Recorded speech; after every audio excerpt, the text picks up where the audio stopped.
Ce podcast vous est présenté par Découvre Bitcoin et a été produit grâce au dévouement de nos contributeurs. Alors merci à eux.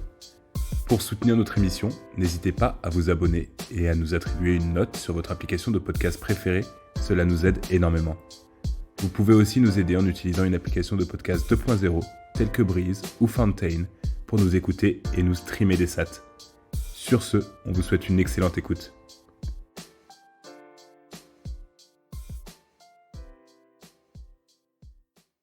Bonsoir à tous et bienvenue pour ce 41e épisode du Space Cake. Ce soir, on va discuter des méthodes d'activation et voir un peu, essayer d'éclaircir tous les termes qu'on peut entendre quand on en parle, quand on parle de soft fork et de comment les activer. Et du coup, pour ça, on a Loïc qui va nous faire une petite introduction sur ce qu'est un soft fork, ou plutôt un petit rappel, parce qu'on a déjà parlé plusieurs fois, mais histoire de mettre tout le monde à la même page. Bonsoir à tous. Puisque en fait finalement quand on explique ce que c'est un soft fork, il y a des concepts qu'on va réutiliser après quand on va parler de méthodes d'activation. Donc je trouvais ça intéressant de réintroduire rapidement ce qu'est un fork et les différents types de forks. On va le faire très rapidement parce qu'on en avait déjà parlé dans le Space Cake 11, si vous voulez aller le chercher. On en avait parlé beaucoup plus en détail. Donc en gros, un fork, ça peut vouloir dire deux choses sur Bitcoin en fonction de comment on l'emploie.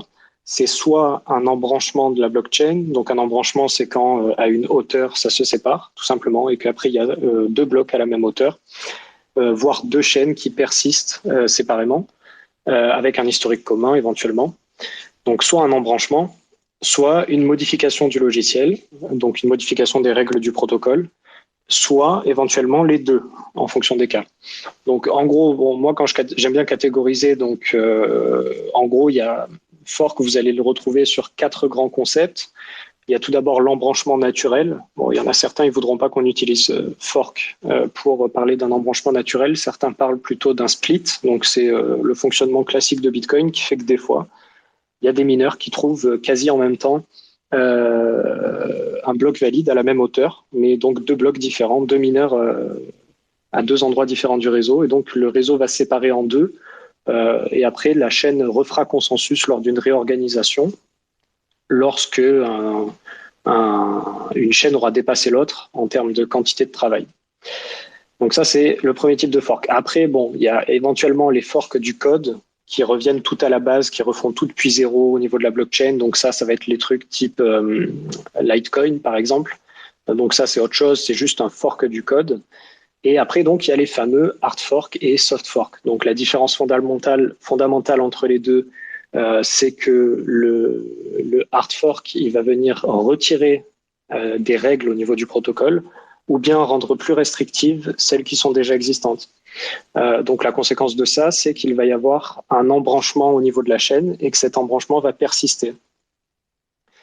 Donc le réseau se sépare en deux. Il y a d'un côté la chaîne avec les règles non modifiées et de l'autre côté la chaîne avec les règles modifiées. Donc en fait un hard fork, c'est essentiellement tu prends le code de Bitcoin, tu le modifies de manière non rétrocompatible, ça fait un Bitcoin bis. S'il y a un consensus sur ce Bitcoin bis, eh bien ça devient le vrai Bitcoin. On a déjà eu des hard forks sur Bitcoin, on en aura d'autres à l'avenir, ça c'est sûr. Et si jamais ce Bitcoin bis ne rencontre pas consensus, eh bien ça devient juste un autre altcoin, et c'est ce qui s'est passé avec Bitcoin Cash, c'est l'exemple classique. Et ensuite, donc, il y a le soft fork. Donc, le soft fork, c'est l'inverse du hard fork. C'est soit on ajoute des règles supplémentaires, soit on rend plus restrictives les règles actuelles. Donc, voilà un exemple. Bon, ça s'est pas passé, mais on pourrait donner un exemple tout simple pour comprendre ça. On a des blocs à 1 méga. On fait une modification du logiciel qui passe les blocs à 500 kilooctets. Bien, les nœuds qui restent, qui n'ont pas fait la mise à jour et qui sont encore avec les blocs à 1 méga, forcément, ils vont accepter les nouveaux blocs à 500 kilooctets parce que ça rentre dans les 1 méga. Voilà, c'est une restriction supplémentaire sur les règles, le soft fork. Et donc, normalement, si tout se passe bien, le soft fork, il produit pas d'embranchement, contrairement au hard fork. Il ne produit pas d'embranchement, ça veut dire que lors de la modification, tout le monde reste ensemble. Il y a une rétrocompatibilité du nouveau logiciel. et les vieux nœuds qui n'ont pas fait la mise à jour peuvent rester synchronisés sur la chaîne à jour.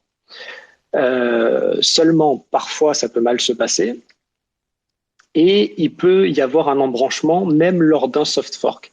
Et alors ça se passe lorsque une majorité de la puissance de calcul se trouve sur la chaîne avec les règles non modifiées. Et donc dans ce cas, c'est-à-dire n'applique pas le soft fork au niveau des mineurs. Et donc dans ce cas, il est possible qu'il y ait une chaîne avec des règles non modifiées qui se produisent et avec les vieux nœuds qui vont suivre cette chaîne parce que ce sera la chaîne la plus longue qui a le plus de quantité de travail accumulé. Voilà, donc ça, parfois, le soft fork peut produire un embranchement si jamais les mineurs ne sont pas coopératifs. Et donc, justement, on en vient à notre sujet du soir, les méthodes d'activation qui vont être justement ces stratégies pour essayer de passer de façon saine une mise à jour au niveau du protocole et ainsi éviter cet embranchement qui peut se produire en cas de soft fork si jamais les mineurs ne sont pas d'accord avec nous.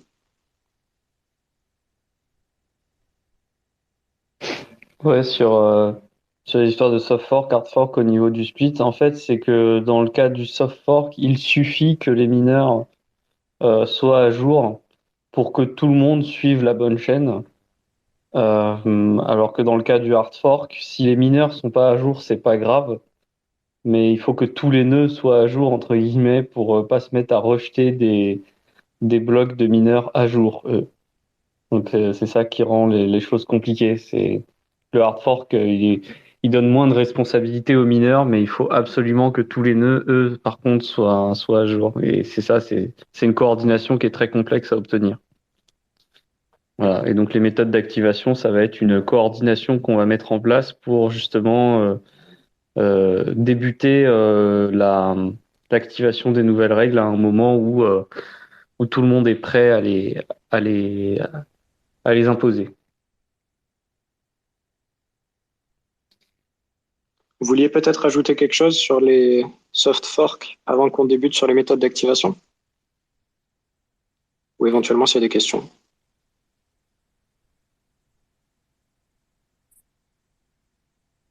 Ouais, des fois, sur Bitcoin Cash, le Bitcoin Cash, en fait, c'était un hard fork, mais en soi, ils ont fait exprès de produire un bloc qui est invalide pour les règles de Bitcoin, l'original, on va dire. Ils ont vraiment fait exprès de créer le split du réseau pour que dès le premier bloc d'activation des règles de Bitcoin Cash, il y ait la séparation des registres. Donc c'était juste pour faire un split propre parce que sinon c'est très risqué pour eux parce qu'ils pourraient se faire attaquer par la puissance de calcul de Bitcoin sans que ce soit vraiment volontaire entre guillemets. Donc c'était important pour eux de split le plus rapidement possible. Et toutes leurs autres hard forks, quand ils ont eu des splits, c'était pareil. À chaque fois, ils faisaient en sorte que le split il soit propre dès le moment où les nouvelles règles sont appliquées. Voilà.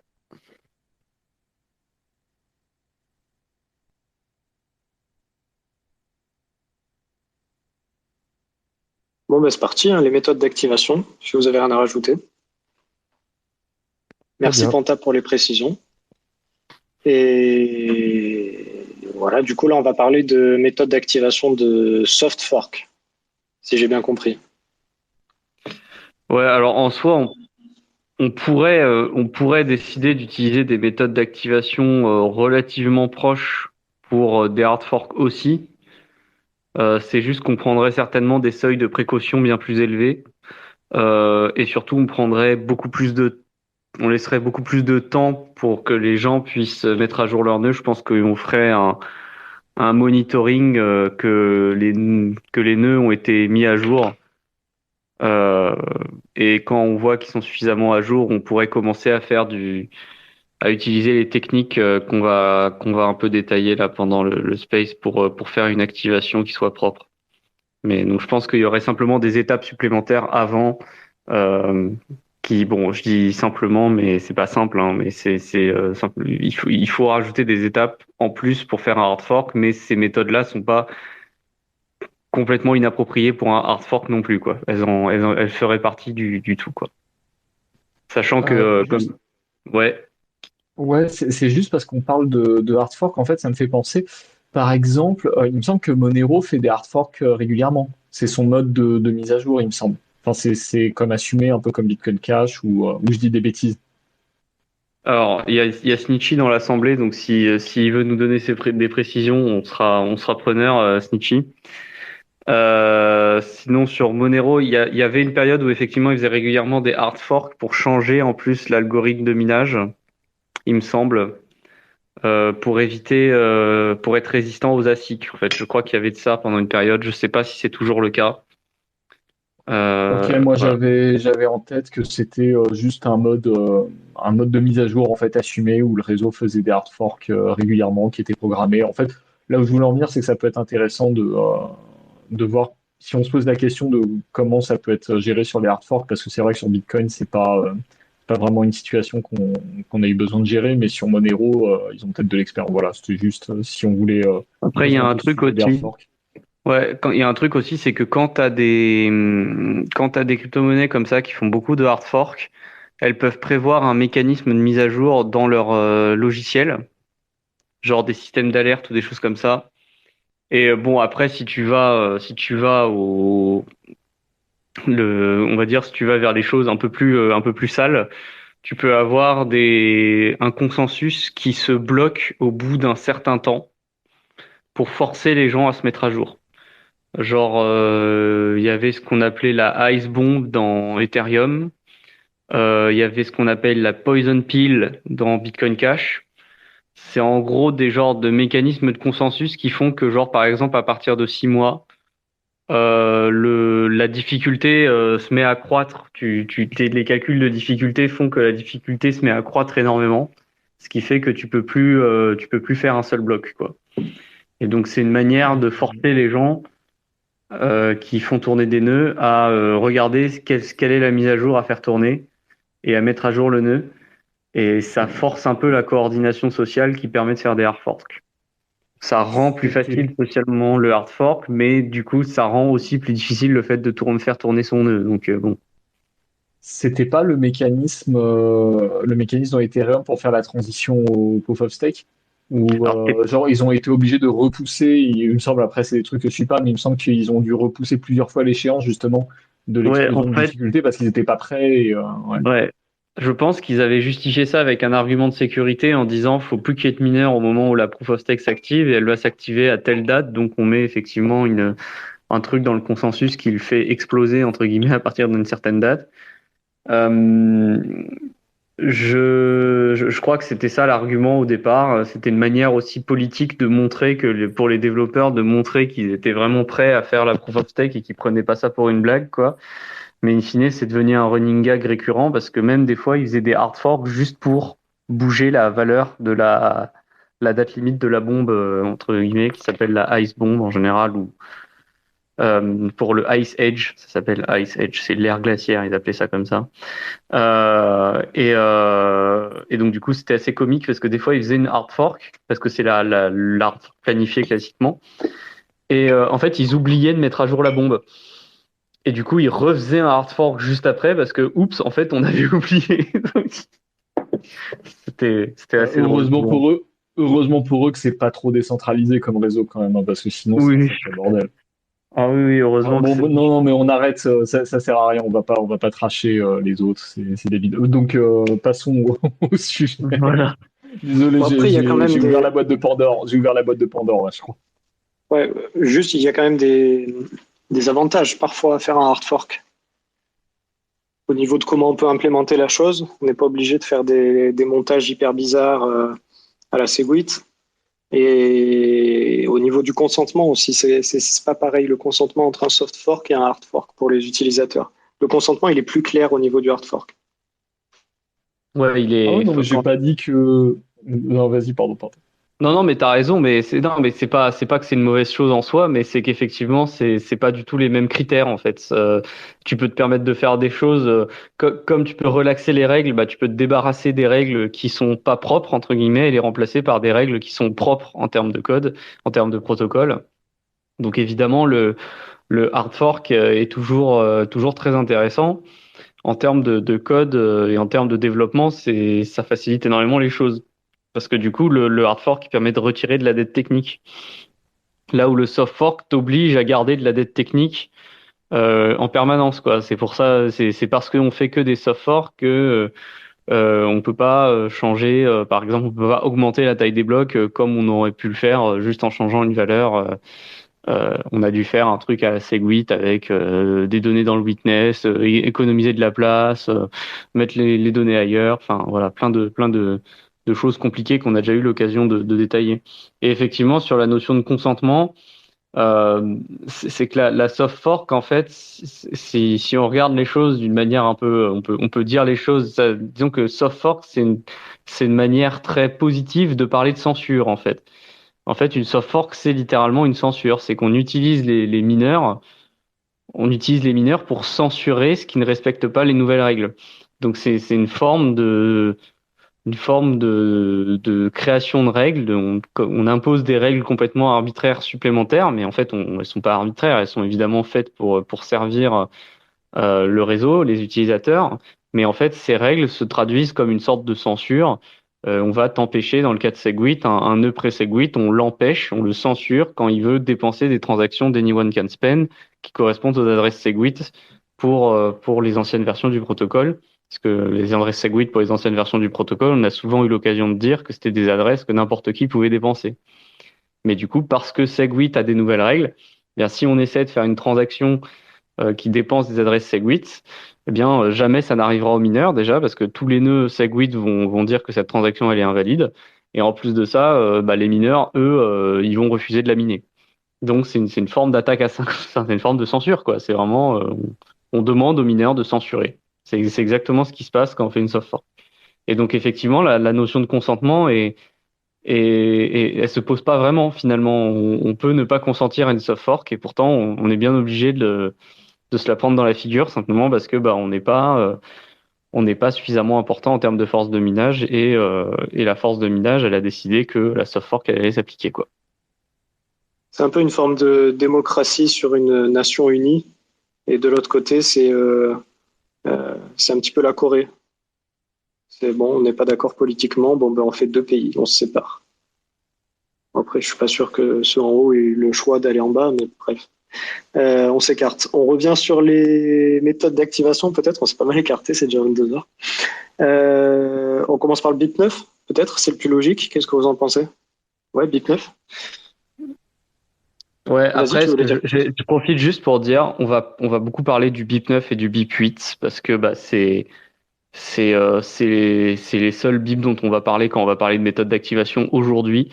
Mais ça n'a pas toujours été les références. En l'occurrence, le BIP 8 est assez récent et le BIP 9, il est plus vieux, mais il date pas du tout des débuts de Bitcoin. Et notamment, il y a plein de soft forks qui sont faits sans le BIP 9. Notamment au début, Satoshi faisait des soft forks en fait sans prévenir. Notamment la taille maximale du bloc, c'est une limite qui a été ajoutée de manière complètement arbitraire dans une release de Bitcoin. Donc il y avait même pas de méthode d'activation, quoi. C'est juste les gens mettaient progressivement à jour le logiciel et se retrouvaient à se rendre compte qu'en fait ils étaient en train de censurer des blocs de taille trop grande, mais c'est parce qu'ils n'ont jamais eu l'occasion de voir un bloc de taille suffisamment grande pour créer un split. Et puis il y a aussi eu des méthodes, je pense que c'était de l'époque où c'était Gavin Anderson qui était encore un peu responsable du truc dans les débuts, genre je pense pré-2013, où il y avait des flag day activation, où en gros il disait à partir de tel jour les règles s'appliquent. Et il n'y avait pas de surveillance vis-à-vis des mineurs ou des choses comme ça. Et notamment il y avait des défauts sur le fait qu'avec ce genre de méthode, c'était assez difficile d'estimer à partir de quand une soft fork n'allait pas s'activer. C'est que là, on parle de méthode d'activation, mais le problème, c'est que il y a des cas où on se dit merde, on n'arrive pas à activer le soft fork, et le problème, c'est que il y a pas on peut pas déterminer, c'est pas toujours évident de déterminer un moment selon la méthode d'activation, c'est pas toujours évident de déterminer un moment où on dit bon bah là le soft fork il va pas s'activer, donc il faut s'y prendre autrement. Voilà, mais du coup le BIP 9 et le BIP 8 par la suite sont sortis et ça représente aujourd'hui un peu l'état de l'art de comment on peut activer des soft forks et donc on va beaucoup parler de cela sans trop détailler les autres mais il y en a eu d'autres avant quoi. D'ailleurs, c'est arrivé, puisque j'ai regardé là, le BIP 9, c'est 2015. Euh, et le départ de Andriessen, c'est 2014, si je dis pas de bêtises, où c'est Van der, j'arrive plus à dire son nom, Vladimir Van der Laan, voilà, Yep. qui était contributeur principal, qui est arrivé en 2014. Donc ça correspond un peu à ce moment où ça a commencé un petit peu à se centraliser autour de Bitcoin Core. C'est intéressant de voir ça. Ouais, ben voilà, on commence par le BIP 9 du coup. Du coup, c'est 2015 le BIP 9. Comme disait Panta, c'est la première proposition qui a été faite pour mettre en place des standards de méthodes d'activation pour les soft forks. Le principe du BIP 9, il est assez simple. Simplement, on va demander aux mineurs de signaler dans chaque bloc qui mine, est-ce qu'ils sont prêts pour l'activation ou est-ce qu'ils ne sont pas prêts. Pour ça, on utilise un bit qui est introduit au niveau de la version du bloc, donc dans l'entête du bloc. Voilà. Qu'est-ce qu'on peut dire d'autre? Bah, du coup, en fait, ces méthodes de mettre des versions pour montrer si on est prêt ou pas, dataient même d'avant le BIP 9. En fait, avant le BIP 9, il y avait notamment si la version du bloc est supérieure à 2, alors le mineur estime qu'il est en train de dire qu'il est prêt. Mais justement, il y avait des défauts sur ces manières de communiquer sur le fait d'être prêt ou non, parce qu'en fait, les versions de blocs font partie un peu du nonce qu'utilisent les mineurs pour miner. Et certains, je sais plus exactement pourquoi certains mineurs aiment bien utiliser les versions de blocs, des versions de blocs particulières. Et donc ça limitait fortement les versions qui étaient admissibles lorsqu'on était en cours d'activation d'une soft fork pour un mineur. Et donc une des premières choses qu'a fait le BIP 9, c'est de dire bon bah maintenant c'est qu'un seul bit. Tous les autres on s'en fiche, mais il y a plusieurs soft forks qui peuvent même être activés en même temps. Chacun choisit son bit et le mineur le met à 0 ou 1 pour signaler qu'il est prêt ou pas. Et en fait, on inclut dans le code de la soft fork, dans le code du node, on inclut le fait de changer le bit lorsque le code est entre guillemets récent et qui contient le code des nouvelles règles. Et en fait, ce qu'il faut comprendre, c'est que il faut qu'on décide collectivement d'un moment où on applique les nouvelles règles. Et donc, en fait, dans le BIP 9, on a ces votes de mineurs. Et en fait, une feature importante de ces votes, c'est que tout le monde les voit. Et donc, on peut après jouer sur la manière on peut faire interagir, entre guillemets, plusieurs mécanismes d'activation ensemble en utilisant ces bits de version. Donc ça, on va en reparler après avec BIP 8, je pense. Je sais pas s'il y a d'autres choses que vous voulez ajouter, vous. Ouais, du coup, il y a juste, comme tu disais, l'idée, c'est qu'on met une date limite à laquelle on fait un compte tout simplement du nombre de votes qu'il y a eu à chaque bloc. Et donc la limite dans le BIP 9, c'est 95% des blocs. Voilà. Donc si à la date convenue, à la fin de la signalisation, on a atteint les 95% de votes favorables, alors s'enclenche quelques blocs plus tard. Ça, c'est déterminé aussi. Je ne me rappelle plus comment c'est fait exactement, mais c'est pas immédiatement. C'est fait avec les périodes de difficulté. Voilà, ok. Donc 2 semaines. Bah non, c'est à la période de difficulté. En fait, le critère, c'est on laisse passer une période de difficulté et après, une fois qu'on l'a passée, on active.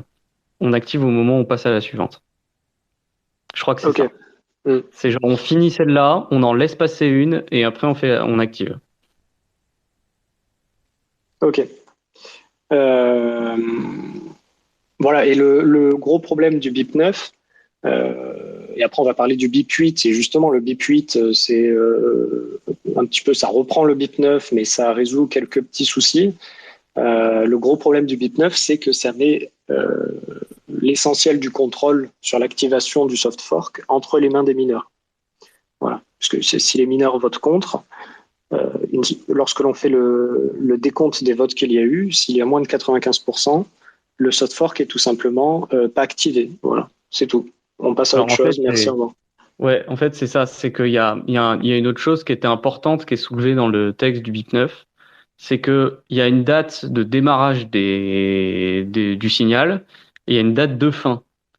Donc c'est-à-dire que à partir du moment où le temps médian passé, donc c'est-à-dire en gros à peu près le dernier bloc, mais c'est pas vraiment le dernier bloc, c'est à 1 heure près et ça dépend de l'ordre des blocs. Mais en gros, lorsque un bloc apparaît à une date qui est après la date d'arrêt de la période de signal et qu'on n'a toujours pas réussi à recueillir le signal suffisant, eh bien, dans ce cas-là, effectivement, on considère que la soft fork ne va pas s'activer. Et en fait, c'est important d'avoir une condition d'arrêt qui soit bien définie, parce que sinon, en fait, on se retrouve à être bloqué perpétuellement avec une potentielle activation si les bits de version sont modifiés par les mineurs. Donc, faut bien clairement indiquer qu'après une certaine date, les bits de version ne servent plus à rien, ils ne servent plus à voter. Et ça, il n'y avait pas ça avant. Et donc, le BIP9 apporte ça en particulier. Euh, un des défauts du BIP9, donc tu as évoqué le fait qu'il y a le fait que le poids politique des mineurs est peut-être un peu trop important. L'autre défaut, c'est qu'on utilise le temps pour déterminer quand est-ce qu'on doit arrêter de faire des signalements ou enfin, en gros, on utilise un critère temporel pour dire quand est-ce que la soft fork est rejetée.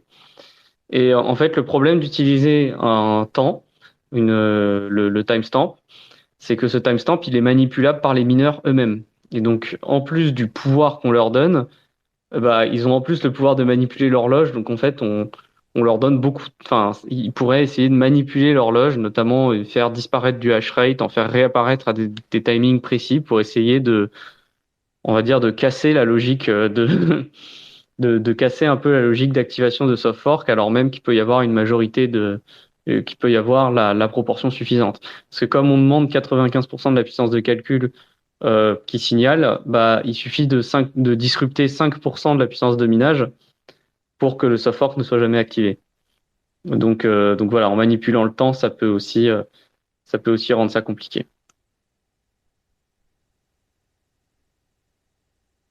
Et donc ça, c'est ce qui a été utilisé pour Segwit initialement, si je dis pas de bêtises. Ouais. Ouais, d'ailleurs, on parle du coup, dans le cas du BIP9, on va parler de Miner Activated Soft Fork, donc MASF. Donc c'est pour dire que c'est une soft fork qui s'active via les mineurs, donc un peu comme j'ai dit, via le fait que les mineurs vont censurer les transactions devenues invalides à cause de la soft fork. Et donc c'était l'idée du BIP9, hein, vraiment le MASF. Et bon, le problème c'est que voilà, le terme était euh, beaucoup utilisé. Et le fait qu'on parle, même encore là, on parle de vote pour le signal des mineurs, bah, en fait, on a tendance à donner. Enfin, les mineurs se sont mis à croire qu'ils étaient capables de décider si oui ou non une soft fork s'activait ou non. Et c'est un problème. Voilà.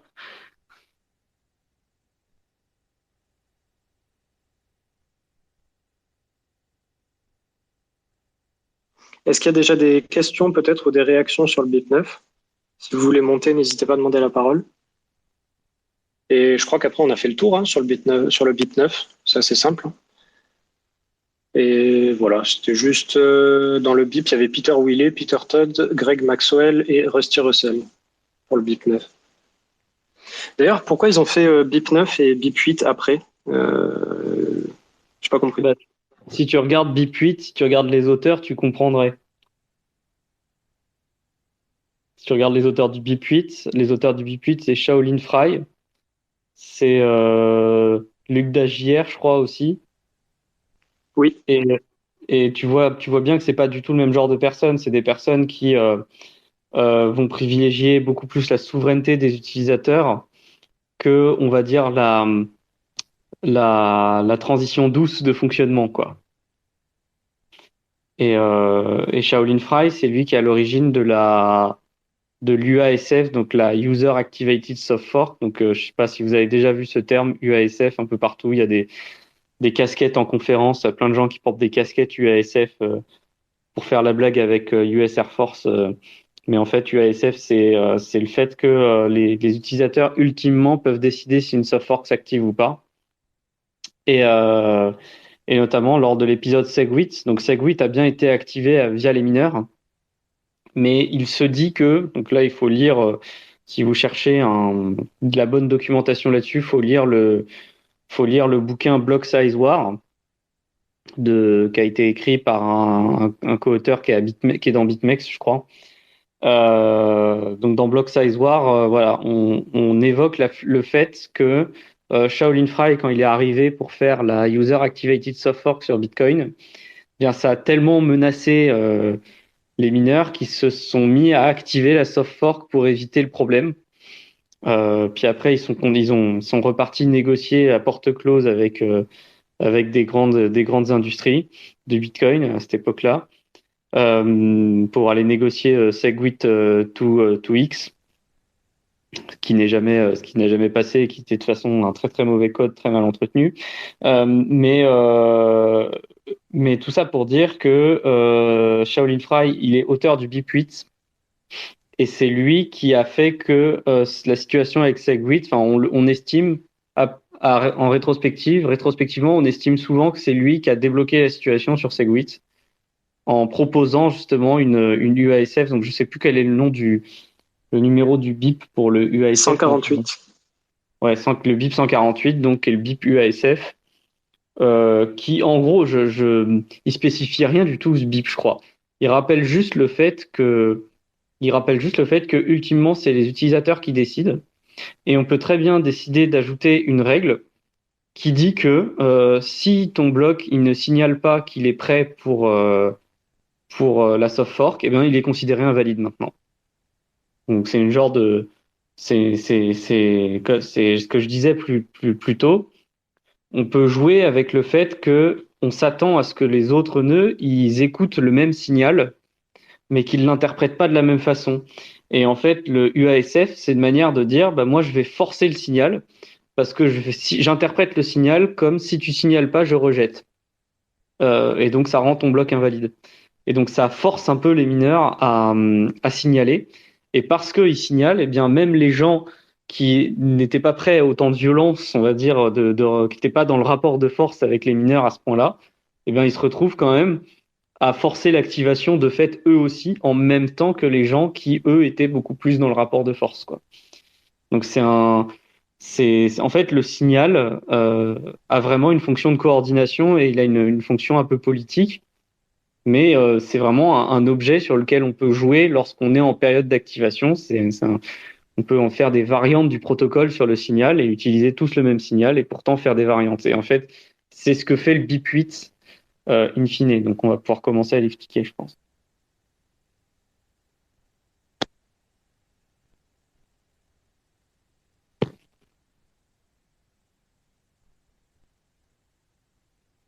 Du coup, tu fais quoi? Tu l'expliques, Loïc, le BIP8 ou je le fais? Attends, si tu veux commencer 2 secondes, là, il faut juste que je relance un truc, là. Désolé. Ok, pas de souci, vas-y. Et je reviens. Ouais, Donc, alors, ouais, vas-y. Non, je Non, croyais que t'étais. si tu as une réflexion historique ou un truc comme ça, vas-y, hein. Effectivement, si tu Non, veux l'expliquer. c'était juste profiter que voilà Loïc, enfin pour attendre que Loïc soit prêt, parce que là j'étais en train de de repasser un petit peu toute la doc sur les soft forks où voilà il y a la page dans le Bitcoin Wiki qui est pas mal. C'était la page qui avait été faite à l'époque de l'activation de Taproot où il y avait une espèce de tableau qui envisageait tous les différents scénarios avec un BIP8, avec lock-in and time lock, d'abord à false et puis avec une période où il se passait rien, puis après on repassait BIP8, mais avec locking on timeout true sur une période de 2 ans, ou alors enfin il y avait tous les scénarios qui avaient été envisagés avec une espèce de tableau chronologique, mois par mois.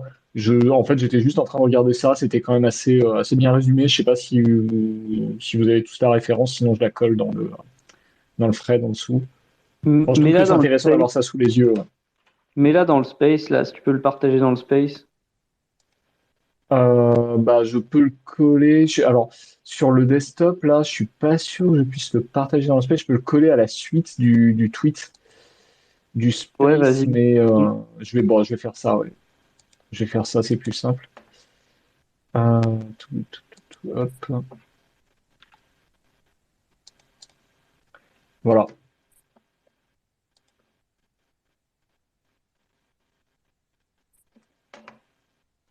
Il y avait ça, Tu l'as mis dans le il y chat, hein, avait. c'est ça?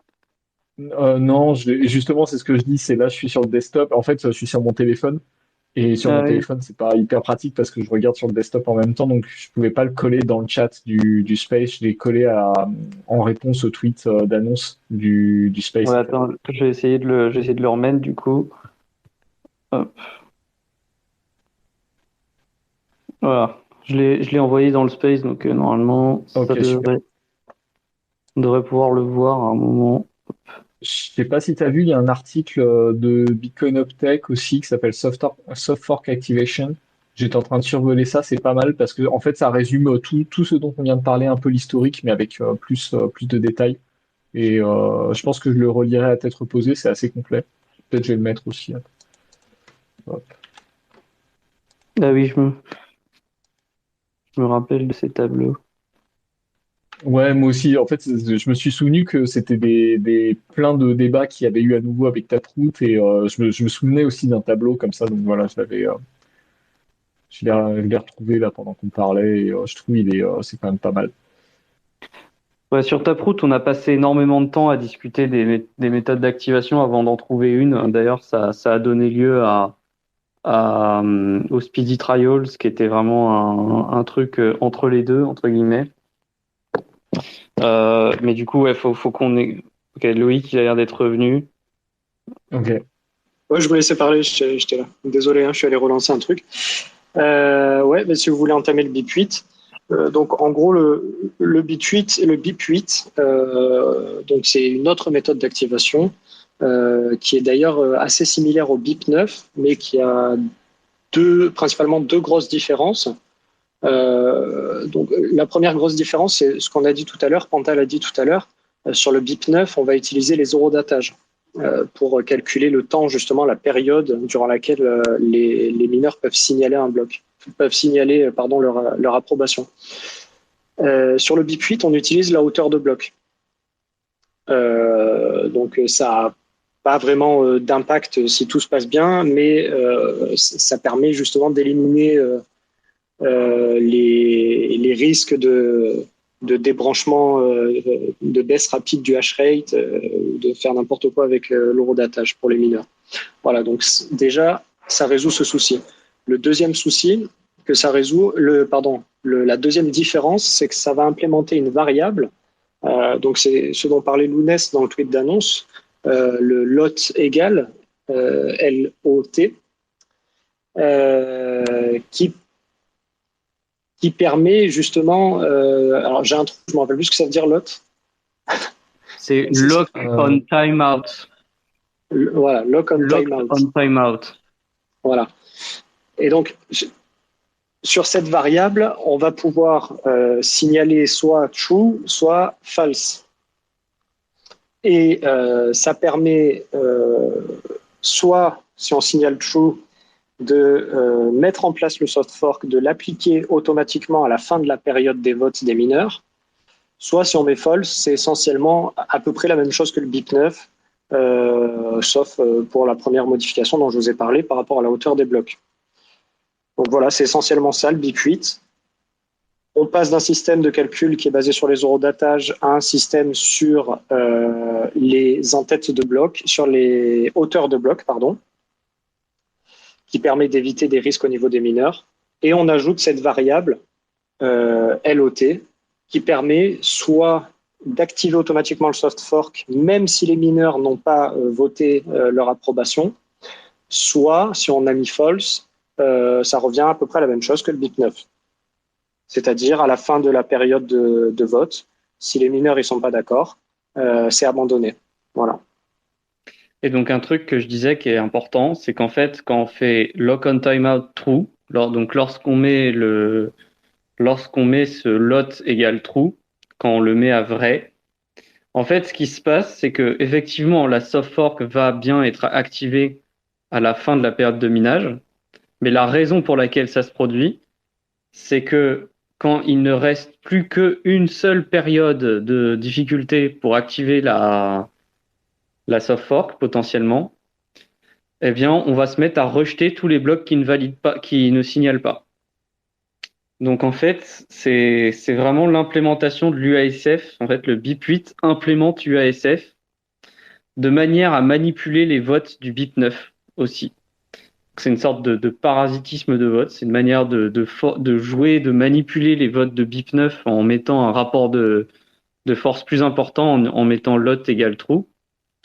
Et donc en fait, voilà, ce qui se passe, hein, c'est que donc à la dernière période de difficulté potentielle pour les mineurs pour pouvoir signaler, un nœud qui a mis lot égale true va rejeter les blocs qui ne signalent pas.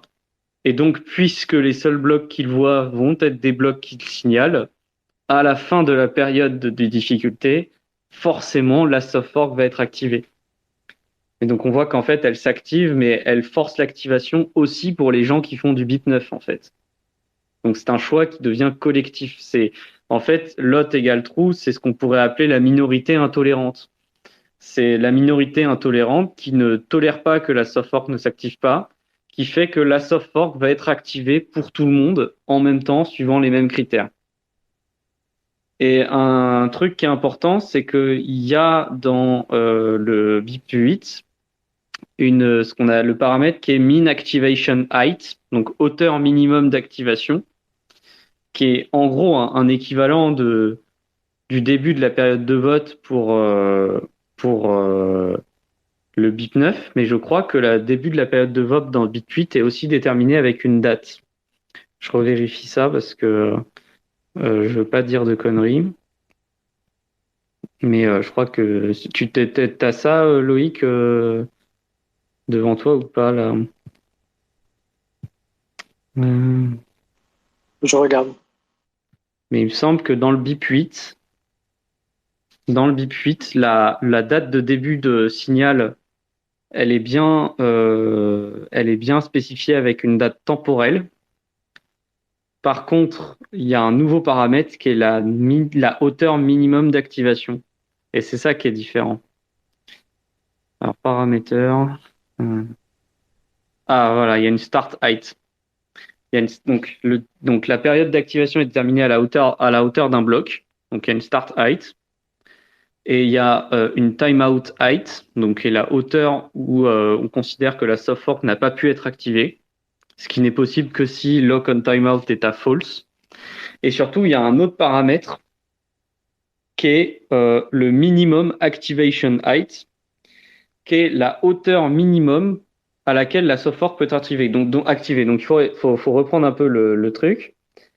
Il y a une hauteur où le signal démarre. Et imaginons, et c'est ce qui s'est passé pour Taproot, imaginons que les mineurs ils signalent tout de suite qu'ils sont prêts à activer la soft fork. Et bien la soft fork ne sera pas activée avant un minimum activation height, même si le signal est déjà là. Le signal le fait qu'ils sont prêts, même s'ils ont déjà signalé qu'ils étaient prêts, les mineurs, on va quand même attendre. Et ça, c'est un paramètre qui est assez important et qui est assez novateur dans Taproot, qui a été assez intéressant. C'est que le fait d'avoir cette hauteur minimum d'activation, ça permet aux mineurs de pouvoir signaler alors même qu'ils n'ont pas encore changé leur code. Donc ça, c'est un point qui est important, c'est qu'en fait, il y a pas mal de mineurs, tout simplement, ils signalaient pas parce que ils étaient pas prêts. Et ils avaient pas vraiment d'incitation à être prêts, donc ils le faisaient. En plus de ça, dans SegWit, il y avait des incitations à ne justement pas activer la soft fork pour un mineur, parce qu'il y avait un truc qu'on appelle la SIG Boost qui leur permettait d'avoir plus de puissance de minage. Donc les mineurs, ils étaient plutôt hésitants à activer. Et le problème est que si un mineur décide d'activer, potentiellement il va participer à ce que la soft fork s'active dans les 2 semaines qui arrivent. Et potentiellement, il n'est pas sûr que dans 2 semaines, il aura eu le temps de changer le code sur son nœud. Et donc, pendant le BIP 9, ce qui se passait, c'est que les mineurs, ils ne signalaient que s'ils avaient vraiment le nouveau code en train de tourner, quoi. Ils avaient la nouvelle version avec les règles prêtes à être activées et ils attendaient d'avoir installé cette nouvelle version avant de commencer à signaler. Et ce qui s'est passé avec Taproot, c'est qu'en fait, la minimum activation height, elle a été placée 6 mois après le début de la période de signalement. Donc, qu'est-ce qui s'est passé? Ce qui s'est passé, c'est que les mineurs, ils ont commencé à signaler. Et ils ont réussi à signaler au bout de 3 mois, et je crois, je sais plus exactement l'historique, je crois que c'est 3 mois ou 1 mois et demi, je sais plus exactement. Les mineurs, ils signalaient déjà qu'ils étaient prêts pour Taproot. Et en fait, pourquoi ils se le permettaient? Parce qu'ils savaient que de toute façon, si Taproot s'activait, ce ne serait que 3 mois plus tard. Donc je crois qu'on a eu l'activation, on a eu le signal en juin, je crois, et Taproot a été activé en novembre. Parce que la minimum activation height, elle était placée en novembre. Donc c'est ce qu'on a appelé le speedy trial, parce que c'était une manière rapide pour les mineurs de dire est-ce que les mineurs ils vont signaler rapidement, sachant qu'on leur demande pas de s'engager tout de suite, on leur demande de s'engager que pour le mois de novembre s'ils signalent rapidement. Et en fait, ça incite les mineurs à signaler plus tôt. Et donc ça a permis de sécuriser un peu l'activation plus rapidement. Donc ça, c'était aussi un truc qui a été apporté dans le BIP 8, qui n'était pas dans le BIP 9 et qui est assez intéressant. Et donc, en fait, ce qu'on appelle le speedy trial, c'est un genre de mélange entre le BIP 8 et le BIP 9, qui est pas très bien spécifié, du coup, où en fait, c'est un BIP 9, mais si on choisit de le faire à la BIP 9, c'est un BIP 9 avec un threshold plus bas, qui est à 90%. Et si on choisit de le faire à la, et en fait, ce BIP 9, il a une minimum activation height pour être compatible avec le BIP 8. Donc, il a été construit de façon à être compatible avec le BIP 8. Et après, le BIP 8, on pouvait le faire tourner avec du lock on timeout true ou false, avec le client de LucDashJR. Et du coup, on avait les deux, on pouvait faire tourner les deux, et ils étaient compatibles. Et d'ailleurs, ça a bien marché, puisque avec les deux clients, ça s'est activé en même temps, c'est-à-dire à la hauteur minimum d'activation. Donc là, je pense qu'il faut qu'on détaille un peu plus, parce que dit comme ça, on comprend pas forcément quand on regarde ça de l'extérieur. Mais voilà, il y avait quelque chose d'assez intéressant qui s'est passé au moment où Taproot s'est activé, quoi. Ouais, parce que du coup, en fait, le BIP 9, par rapport à la méthode de signalement, on demandait aux mineurs de travailler potentiellement pour rien, quoi. C'est ça. Non, c'est pas ça. C'est qu'en fait, le BIP 9, on disait, si tu signales, potentiellement dans 2-3 semaines, il faut que tu fasses tourner une nouvelle version de Bitcoin Core. Alors qu'avec le BIP 8, on disait aux mineurs, tu peux signaler maintenant, de toute façon, les nouvelles règles, elles ne s'activeront qu'en novembre, dans 6 mois, quoi. Ouais, mais justement, c'est le fait de pouvoir signaler, même si on n'est pas sûr que finalement ça passe après, et sans être obligé d'avoir le code qui est là, qui est prêt, ça permet de ne pas travailler pour rien aussi. Parce que du coup, ce que tu nous dis, c'est qu'avec le BIP 9, potentiellement, ils travaillaient sur l'implémentation. Et après, on leur disait, ouais, non, mais finalement, il y a 20% des mineurs, ils ont signalé, donc c'est mort, ça sert à rien votre boulot. En fait, c'est pas qu'ils bossent en soi, mais c'est qu'effectivement, faire une transition du logiciel de nœud, c'est pas évident parce que changer une version de programme, c'est un effort. C'est un effort. Alors aussi minimal soit-il et aussi arrangeant qu'on rend cela, quand tu es à l'échelle d'une industrie, c'est un risque. Il y a un vrai risque à changer la version de Bitcoin que tu utilises pour publier tes transactions sur la blockchain, quoi. Et donc en fait, ce qu'ils ont fait avec Taproot, c'est qu'ils ont juste pris le logiciel actuel et ils ont changé le bit de version de façon à le forcer à signaler ce bit de version. Et après, ils n'ont pas cherché sur le moment à changer le logiciel puisque ne savaient pas si les règles allaient être activées ou pas. Et comme tu dis, là, ce qui est intéressant, c'est que avec cette période de signalement où ça ne peut pas s'activer, eh bien si le signalement, on peut plus facilement signaler, ça engage moins de signaler parce que de toute façon, ça va pas s'activer tout de suite. Mais si on sécurise le signalement pendant cette période, ce qui est bien, c'est que du coup, ça donne une deadline très précise à tes mecs dans la direction des services informatiques pour changer les versions des programmes de façon à pouvoir continuer de miner tranquillement, quoi. Et donc, effectivement, moi, je trouvais que c'était un progrès parce que ça tenait beaucoup plus compte des contraintes que peuvent avoir les mineurs en termes d'industrie, quoi. Enfin, le fait qu'on ne change pas une version de Bitcoin Core comme ça, le fait que changer les règles, c'est hyper risqué. Ils veulent pas que leur bloc soit rejeté. Donc il faut leur laisser le temps de bien vérifier que les versions elles sont à jour, etc. Et donc je trouve que justement un des gros progrès du BIP8, c'est ce paramètre minimum activation height qui donne vraiment du temps et de la souplesse aux mineurs pour signaler tranquillement, histoire de sécuriser ça rapidement, et en même temps d'avoir le temps de changer de version en étant sûr que cette version, ça va être utile de l'utiliser, quoi. Ça donne moins d'incertitude. Donc voilà, la beauté de laisser du temps, c'est, on va dire qu'un des défauts du BIP 9 qui a été un petit peu sous-estimé à mon avis, c'est que 2 semaines entre le moment où on signale et le moment où on active, c'était vraiment trop peu, quoi. C'était beaucoup trop rapide. Alors que 6 mois, ça laisse le temps à tout le monde de changer, quoi. En fait, sur le principe, euh, le signal, le signalement des mineurs, ça a toujours été très mal interprété.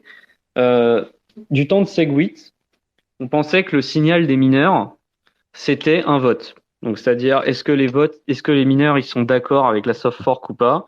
Et en gros, on voyait des gens dire des trucs qui étaient complètement, quand on regarde a posteriori, sont un peu débiles, quoi. C'est de dire, puisqu'on peut pas éviter les attaques civiles, on va faire voter les gens avec ce qui est un vote qui ne peut pas être ciblé, qui ne peut pas être attaqué avec du civil.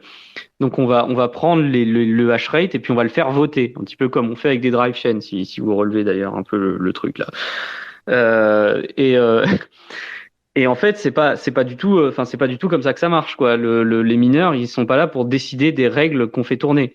Mais c'était comme ça qu'on le présentait pendant Segwit. Et donc, du coup, comme on n'arrivait pas à activer Segwit, il y en a qui disaient, c'est que la communauté ne veut pas activer Segwit. Sauf que non, c'est juste les mineurs qui veulent pas. Et du coup, ne signalent pas. Mais en fait, on leur demande pas leur avis. Nous, on veut juste faire en sorte que les choses se passent bien.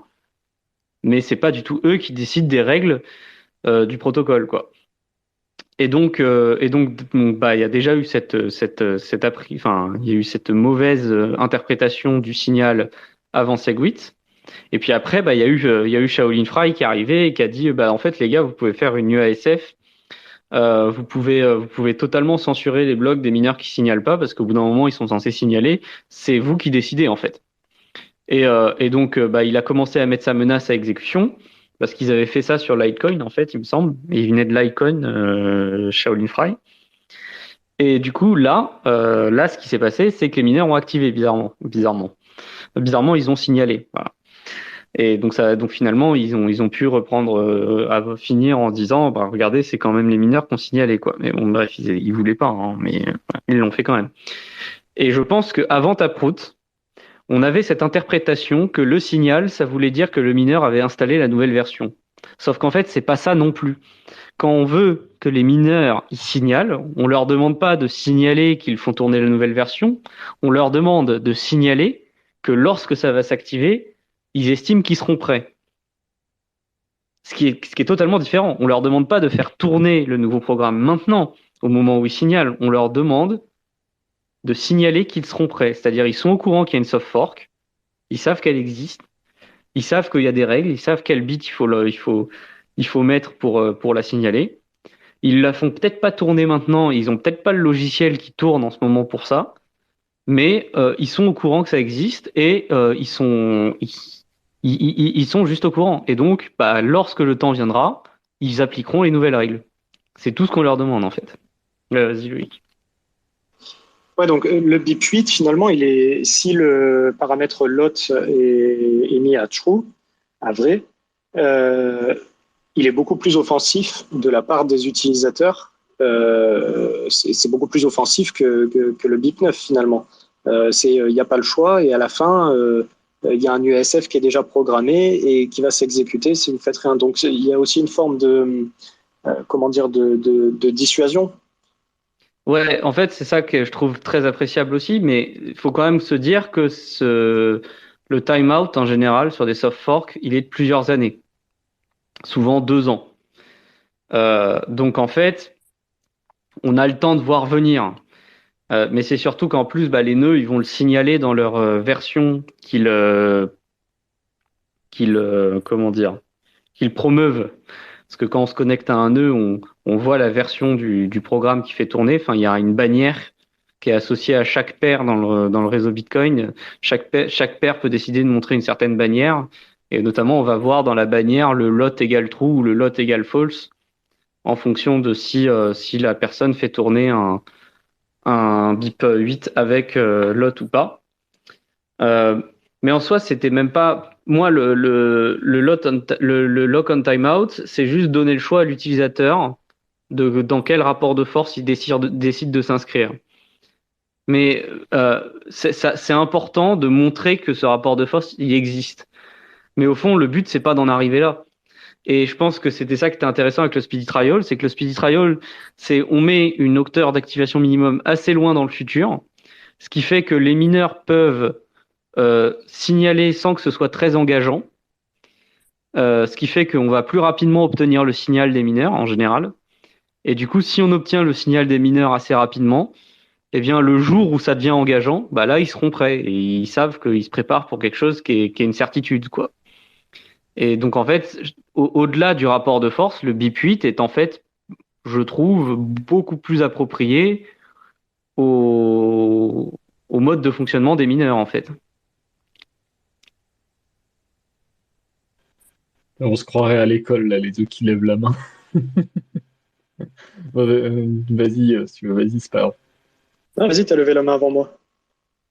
Je sais pas. Non, mais en fait, je me demandais parce qu'il me semble, je suis plus très sûr, mais il me semble qu'il y a eu un soft fork par le passé où justement il y avait eu un problème avec ça, avec le fait que les mineurs en fait signalaient le soutien à un soft fork sans être prêts et que le soft fork donc s'active parce que il y a suffisamment de signalement des mineurs, mais en fait les mineurs sont pas prêts dans le sens où ils run pas, ils ont pas fait leur mise à jour, ils run pas encore la bonne version du code. Enfin, j'arrive pas à me souvenir pour quel software c'était, mais il me semble que assez tôt il y a eu des problèmes avec ça. Mais je sais pas si vous voyez de quoi je parle. Si ça vous dit quelque Oui, chose. oui, oui, je vois, je sais plus si c'est CSV qui faisait ça, mais la raison était un peu différente. C'est qu'en fait, je crois qu'à l'époque, il y avait encore beaucoup de mineurs qui faisaient du Simple Verification Mining, du SPV mining. Et donc en fait, ils faisaient juste pas tourner un full node, quoi. C'était ça le problème. Donc forcément, Ouais, ça aide pas. bon, ok. Non, mais par contre, ça peut être. Je sais pas si ça peut être un vrai problème d'avoir, par exemple, dans le cas de Speedy Trial, comme tu dis, c'est peu engageant pour les mineurs. C'est-à-dire que comme la vraie activation, au moment où ils vont devoir réellement run le code est assez loin dans le futur, entre guillemets, ils peuvent signaler leur support à la soft fork qu'il y a maintenant, parce que de toute façon, ils peuvent se dire que c'est pas très engageant pour eux non plus, quoi. C'est si l'activation est dans un an ou est-ce que tu penses pas qu'on puisse se retrouver dans des situations où, pour des raisons politiques, par exemple, on va signaler de façon massive le support d'un soft fork et puis arriver au minimum block activation, en fait, les mineurs sont pas prêts, quoi, parce que la situation a évolué, parce qu'ils n'avaient jamais eu vraiment l'intention de le faire au départ. Enfin, ça peut pas créer des situations comme ça. Bah si, enfin en fait, c'est une question sociale, donc après tu peux pas avoir de certitude à 100%. Enfin, tu vois, c'est. Mais bon, disons que socialement, ça devient très compliqué de dire bah le signalement qu'on a observé par le passé, maintenant il est plus valide. En fait, c'est ça le truc, c'est que le signalement, c'est déjà pas facile d'avoir suffisamment de gens qui font tourner le code pour que le signalement il soit vraiment pris en compte et qu'il en arrive jusqu'au mineur, quoi. Mais lorsque tu as un signal de toute la force, de toute la puissance de minage, bah, le problème, c'est que la force de minage, elle va faire tourner le nouveau logiciel à un moment ou à un autre. Elle l'a planifié, quoi. Et si tu commences à te dire non, non, en fait, on annule, bah, c'est surtout beaucoup de confusion. Il te faut un autre mécanisme pour annuler de manière coordonnée la soft fork, en fait. Et donc, ce sera tout aussi difficile que le mécanisme que tu as mis en place pour l'activer, à mon avis. Ouais, après les critiques, moi, honnêtement, j'avais pas trop suivi le débat sur Speedy Trial, mais les critiques de Speedy Trial, c'était finalement, c'était pas, c'était la mienne que je viens de faire ou c'était des choses qui avaient rien à voir? Parce que je sais qu'il y avait quand même des gens qui étaient contre.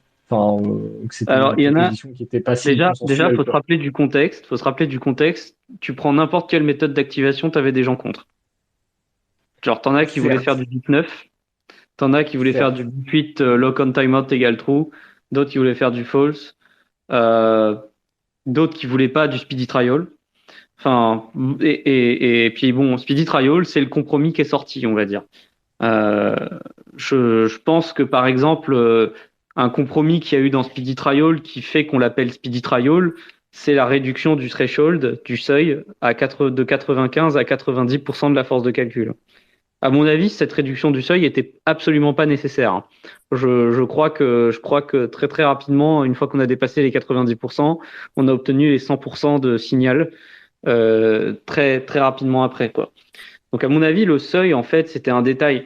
Mais surtout, ce qu'il y avait, c'était cette hauteur d'activation minimum qui était aussi en bloc dans BIP9 pour être compatible avec BIP8. Et, euh, et je pense que c'est surtout ça, en fait, qui a été très ingénieux et qui a été un petit peu sous-estimé, à mon avis. Mais bon, il y a eu des mois et des mois de discussions entre les différents développeurs.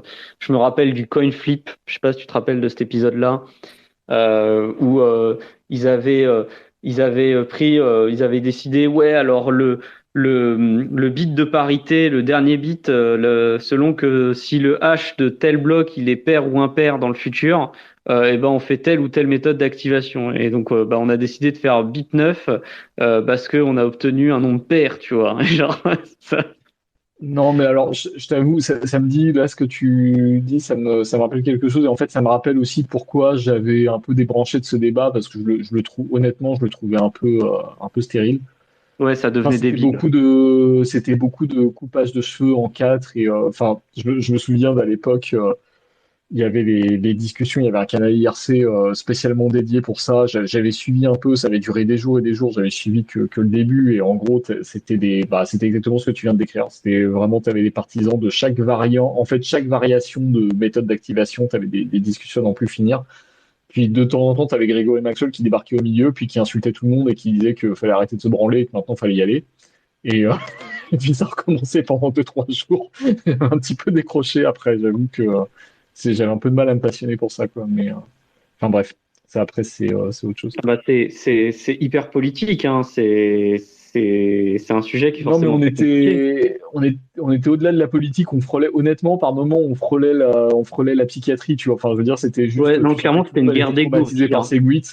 Ouais, c'était Alors, une t'avais guerre les guerres d'ego d'ego, aussi, hein. alors t'avais les guerres d'ego, mais ça tu les as toujours. Mais t'avais aussi, tu sentais le traumatisme de plein de devs en fait de Segwit. Et en fait, c'était un truc qui, peut-être que les prochains justement n'auront pas ce problème-là parce que ça, voilà, le fait que Taproot s'est bien passé, bon bah, je pense que tout le monde est passé à autre chose et voilà. Mais à l'époque, je pense que tout le monde n'avait pas digéré l'activation de Segwit. Et il y en avait certains, t'avais l'impression que, enfin voilà, c'était un peu flip, enfin c'était pas flippant, mais avaient l'air flippés en fait, beaucoup plus Bah, je pense qu'ils en ont pris que plein la gueule nécessaire. aussi à l'épisode Segwit. Oui, non, bien sûr. Entre les menaces de mort, les menaces juridiques, je sais pas quoi, enfin Non, non, mais c'est ouais. exactement ce que je veux dire. C'est exactement ce que je veux dire, c'est que ça avait été Segwit, ça avait été une activation clairement difficile, et ça se sentait quoi. Ça se sentait dans les débats sur l'activation de Taproot. Et je pense qu'à l'avenir, comme voilà, on est passé un peu à autre chose, que Taproot ça s'est bien passé, c'est un problème qui va plus vraiment se reproduire, mais à ce moment-là, c'était encore récent quoi. C'était pas quelque chose qui était surmonté aussi. Et pourtant, ça faisait quand même 4 ans. Bah ouais, oui, bah oui, à l'époque ça faisait 4 ans. Bah ouais. Ouais. Enfin, Bah ouais, bref. mais 4 ans, c'est pas hyper Ouais. long. Je pense qu'en surtout, enfin, le Segwit, ça avait été pour les devs qui étaient en première ligne, je pense qu'ils sont pas forcément en plus des gens habitués à être dans le pugilat, à se prendre des menaces de mort. Enfin, je veux dire, c'est pas, je pense que c'est pas leur pain quotidien non plus, et c'est compréhensible que 4 ans après, peut-être, voilà, ils aient pas complètement digéré non plus l'expérience. Bon, enfin bref, voilà, c'était juste ça. Moi. Vas-y Mais Loïc, ouais. désolé. En gros, ils avaient trouvé, en gros, à un moment, je sais plus si c'est Howarding qui avait trouvé ça, le Speedy Trial. Il avait dit, eh les gars, on n'a qu'à faire un BIP 9, BIP 9 légèrement modifié pour être compatible avec BIP 8. Et puis allons-y, quoi. Et moi, je trouve vraiment que c'est cette hauteur minimum d'activation qui a fait que le truc s'est activé assez vite sans qu'il y ait eu trop de pression. Enfin, mais je pense qu'il y avait quand même, beaucoup d'incertitudes à l'époque. Enfin, moi, je me rappelle avoir fait tourner le client de Luc avec le timeout égal à true. Et il y en a qui trouvaient ça vachement dangereux et tout, en mode oh là là, tu veux split le réseau. C'était vraiment une époque, hein. J'ai peut-être loupé, mais vous avez répondu à la question qui était posée. Non, j'allais la donner. Je voulais juste rajouter avant. Tout à l'heure, Panta a dit Shaolin Fry a souligné que Shaolin Fry était à l'initiative justement à la fois du BIP 8 et du BIP 148. Donc le BIP 8, c'est ce dont on parle depuis tout à l'heure, la méthode d'activation, et le BIP 148, c'est l'UASF spécifiquement pour Segwit. C'était pour le 1er août, si je ne dis pas de bêtises. Et ce qui est intéressant aussi, c'est que le BIP 8, en fait, il est intervenu avant le BIP 148. Le BIP 8, il date de février 2017, alors que le BIP 148, il date de mars 2017. Donc les deux sont très proches quand même. Et dans le BIP 8, bon, on a déjà, bon, le BIP en lui-même est très offensif. Puis même dans le texte du wiki, il y a une phrase là qui est notée: étant donné que toutes les règles de consensus sont finalement appliquées par des nœuds complets, tout nouveau soft fork sera finalement appliqué par l'économie, par le consensus. Donc c'était déjà très offensif dans le BIP 8, Ouais. qui était finalement une forme de première menace, peut-être un petit peu, puisqu'il est sorti juste un mois avant. Oui, non, mais de toute façon, je te dis, tu vois les auteurs du BIP 8, tu sais très bien à quel genre de personnes t'as affaire, quoi. Des Et du personnes qui sont coup, très offensives. Mm. effectivement, on a une super question de André Leroy. Merci pour ta question. Je cite: quand il dit le mineur signale, c'est la poule. Le mineur sous une poule n'a rien à dire. Donc, en gros, c'est quand il y a un mec avec son ASIC chez lui qui est connecté à une poule qui mine un bloc. Est-ce que c'est le mec chez lui avec son ASIC qui choisit le signalement, ou est-ce que c'est la poule pour qui il mine le bloc? Alors, en général, c'est la poule, justement. Et en fait, après, fondamentalement, les mineurs, ils peuvent choisir les poules dans lesquelles ils minent. Mais c'est bien la pool qui crée le template de bloc. C'est-à-dire qu'en fait, les mineurs industriels, on va dire, euh, qui se mettent en ferme de minage et qui utilisent des pools de minage pour répartir les gains, pour lisser les gains, en fait, ils ne créent pas les blocs eux-mêmes. Ils reçoivent un template de bloc de la pool de minage et ils minent le template de bloc. C'est-à-dire ils essaient de créer un bloc valide à partir du template. Donc, enfin, quand on parle de bloc template, en fait, on veut parler d'une en-tête de bloc ou en tout cas d'une partie du bloc dans lequel le mineur peut changer le nonce et changer la Coinbase pour pouvoir essayer de trouver le bloc. Et en fait, les en-têtes de bloc, les mineurs, ils en reçoivent très très régulièrement. Ils en reçoivent pas que une toutes les 10 minutes, hein. Ils en reçoivent plusieurs potentiels à chaque fois qui sont modifiés en permanence en fonction des transactions qui sont présentes dans la même pool. Et du coup, le mineur ne choisit pas. Enfin, il peut y avoir des critères plus ou moins fixes en fait d'en-tête de bloc, de template. Et donc, je ne sais pas si certaines poules essayaient de faire en sorte de donner le choix à leurs mineurs de signaler ou non.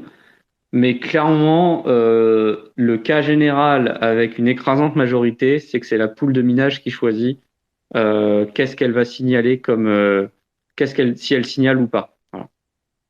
Ouais, c'est ce que je me suis dit. Ça pourrait être possible techniquement de demander à chaque mineur individuellement de signaler oui ou non. Comme ça, il n'y a pas de drama au niveau de la poule, mais ça doit sûrement rajouter du temps, non, à un moment. Mais disons que Et sans Stratum V2, c'est compliqué déjà. Peut-être qu'avec Stratum V2, ce serait plus simple. Et effectivement, ça rajoute un temps de latence potentiel. Et c'est juste, je suis pas sûr que la manière avec laquelle il faudrait regarder ça en détail, mais c'est pas le genre de truc que je regarde beaucoup parce que c'est vraiment très très spécifique. Mais ça dépendrait de comment est formée l'entête de bloc qu'envoie la poule de minage au mineur. Et notamment, est-ce qu'elle autorise le mineur à jouer comme il veut sur les versions de bloc ou pas.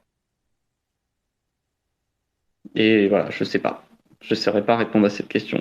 S'il y a quelqu'un qui a déjà miné et qui connaît un peu la technique dans la salle, moi je veux bien qu'il m'apprenne, mais moi je ne sais pas. À mon avis, moi je me rappelle du temps où Taproot était en train d'être activé. On regardait beaucoup par pool de minage et ça collait bien. C'est-à-dire, on avait le taproot.watch avec les petits carrés verts là. Donc si je sais pas si, ouais, je crois pas qu'on puisse revoir ces carrés verts, mais c'était un site qui permettait de suivre l'activation, enfin le signal d'activation de Taproot. Et notamment, bah, du coup, le site, il prenait quand un bloc d'une certaine pool, quand on voyait qu'un bloc signalait et qu'il était d'une certaine pool, bah, on commençait à dire, bah voilà, telle pool, elle est en train de signaler. Euh, donc, euh, donc, euh, donc, on a tel pourcentage du hash rate qui est actuellement en train de signaler. Ça ne veut pas dire qu'on l'utilisait pour le consensus, évidemment, c'était juste une estimation qu'on donnait. Mais il me semble qu'en fait, ce que l'on observait, c'est qu'on pouvait quand même avoir une pool de minage qui signalait parfois et des fois qui signalait plus, puis qui resignalait. Et en fait, c'est parce qu'ils utilisent plusieurs nœuds Bitcoin et ils n'ont pas pas forcément tous modifié pour faire le signalement.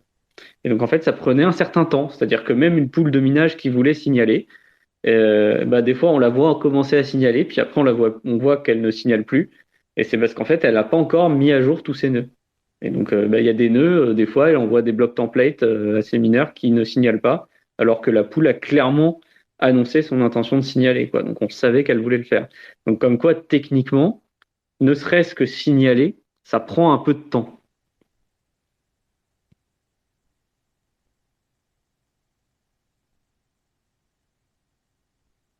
Je suis en train de chercher un snapshot valide pour montrer ce dont tu parlais. Ouais, c'est taproot.watch, le site, il s'appelait comme ça. Je sais pas si Bah, je suis allé voir sur Web Archive, parce que là, maintenant, ils ont mis une vidéo bah ouais, célébration, ouais. je sais pas quoi. Ouais, ils ont mis la vidéo de célébration du moment où ça s'est activé, quoi, que c'était locked-in. Euh, ouais. Et du coup, qu'est-ce qu'il y avait d'autre comme sujet? Euh, ouais, un truc qu'on n'a pas dit, c'est que du coup, bah, il y a souvent, si vous lisez les BIP 8 et 9, vous allez voir un truc avec une machine à état qui en fait décrit les états de la soft fork. Donc c'est une manière un petit peu, on va dire formelle, de dire quelles sont les étapes entre le moment où on signale, le moment où c'est locked in et le moment où c'est activé. En fait, quand on parle de locked in, ça veut juste dire que le signal a été suffisant pour que la soft fork s'active, mais on est en période d'attente. Et donc il y a toute une machine à état comme ça qui est décrite dans les BIP. C'est un peu formel. Je sais pas, à chaque fois, ils s'amusaient à faire des machines à état comme ça pour montrer comment ça marchait. Donc en fonction de si on met lock on timeout vrai ou faux, on va suivre différents chemins. Enfin, voilà.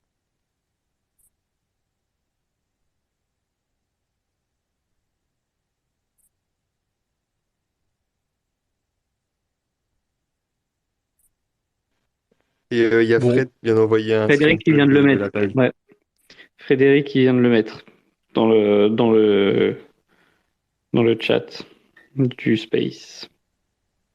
Voilà, donc on a ces magnifiques carrés verts qui sont des blocs qui signalent. Et puis on a les carrés rouges qui sont les blocs qui ne signalent pas. Et Covenant.watch a déjà été acheté. Pour l'instant, il renvoie à la page de d'Apo. Mais ils mettront sûrement la même chose Ouais, quand on aura c'est quelque déjà tout chose. prêt, quoi. C'est déjà tout prêt. Et là, on voit déjà que là, on est à un signalement qui est à 98% sur l'image qu'envoie Fred. Donc, comme quoi, c'était vraiment pas une question de 90 ou 95% le speedy trial. C'est pour ça que je trouve que le speedy trial, c'est une vraie. Moi, quand Taproot s'est activé, j'ai trouvé que la méthode d'activation de Taproot, c'était un vrai progrès en termes de gouvernance sur Bitcoin, parce que justement, c'est une manière de favoriser le signalement, donc activer plus rapidement, enfin sécuriser plus rapidement l'activation d'une soft fork, et en même temps, bah, tenir compte des contraintes des industries de minage, en leur laissant le temps après de changer la version du logiciel. Donc je trouvais que là-dessus, en termes de gouvernance, c'était un très très gros progrès par rapport à ce qu'on faisait avant, qui était un peu casse-gueule, quoi.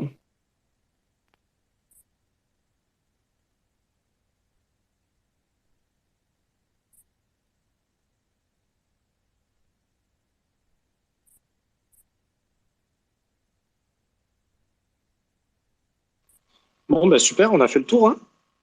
Si Je vous avez pense des qu'on a dit questions, l'essentiel. Maintenant, on prend les questions. Voilà. voilà, n'hésitez pas à monter, à demander la parole. Si vous avez des questions, si vous voulez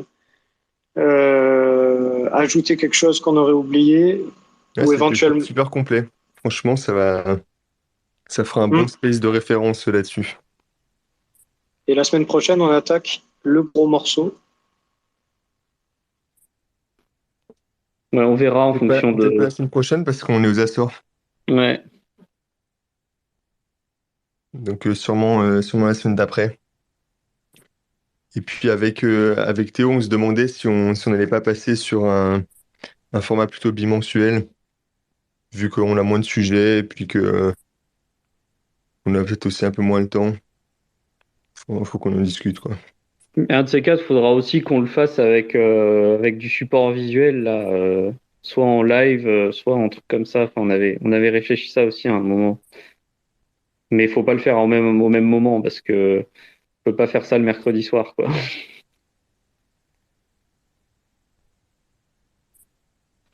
Non, mais on pourrait se dire deux spaces par mois, un où c'est un long space de questions-réponses, des trucs qui ont été posés dans le mois, quoi. Et puis un deuxième où c'est plus deep dive sur un sujet en particulier, comme on fait actuellement, mais un peu plus. Enfin, voilà. Dites-nous ce que vous en pensez, si vous avez un avis, on est preneur. Ouais, moi je pense que en tout cas c'est un rythme, je pense, qui est plus facilement tenable en ce moment et je préfère qu'on en fasse moins souvent, mais à la limite qu'on les prépare mieux parce que moi c'est vrai qu'une fois par semaine, enfin, depuis quelques temps, j'ai tendance à être genre vraiment en impro quoi.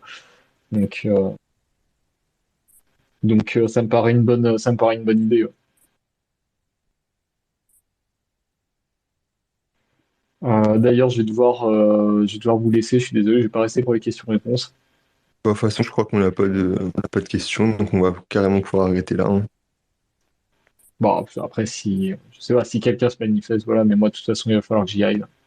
Ça marche. Eh ben écoute, bonne Bonne soirée. soirée, Demain Sosten. soir, meet-up. Je Merci. sais pas si tu peux venir. Bonne soirée. Ouais, Et merci, on sera. c'était comme d'hab, hein, c'était vachement intéressant. Ça m'a bien remis les idées en place parce que c'est des trucs que j'avais un peu oublié. Bref, merci beaucoup. Bonne soirée. Ciao, Salut! bonne nuit. Ciao, bonne soirée. Salut.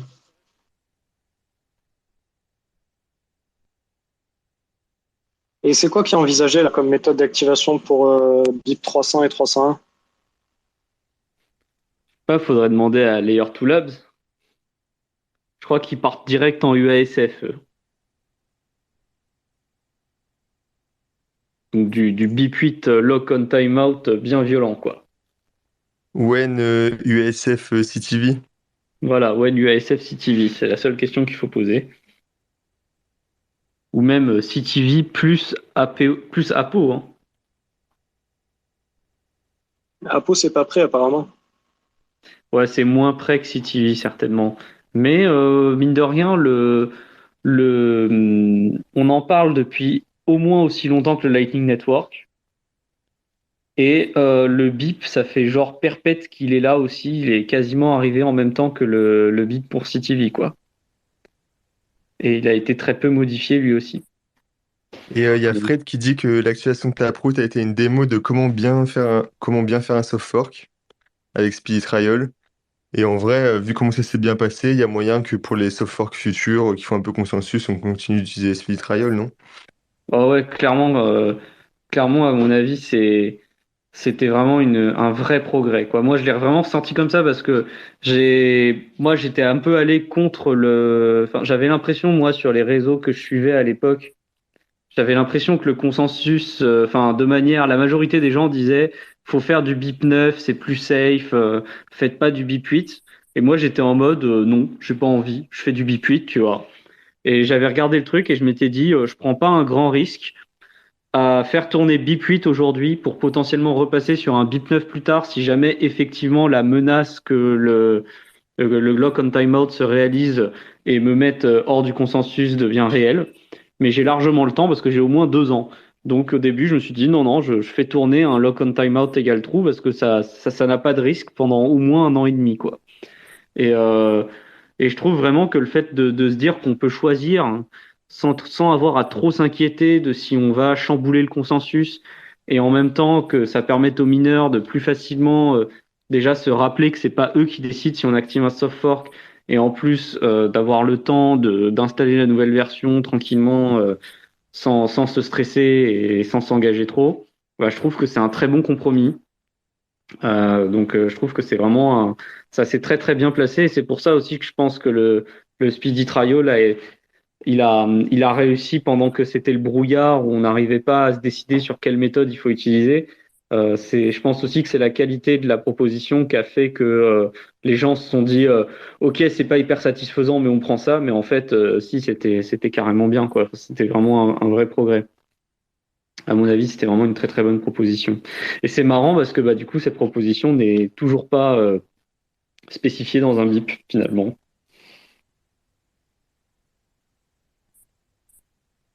Comme quoi tout ne se fait pas forcément sur le repo des BIP Bitcoin, hein.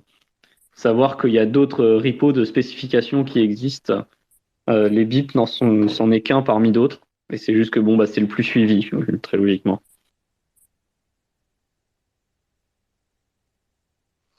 Ouais, moi je fais tourner Bitcoin Notes. Euh, je voulais demander, ouais, j'avais une question. On a dit 95% pour BIP 8, BIP 9. BIP 8, on peut le modifier. 90 Speedy Trial, mais c'est pareil, on peut le modifier, ça, je crois.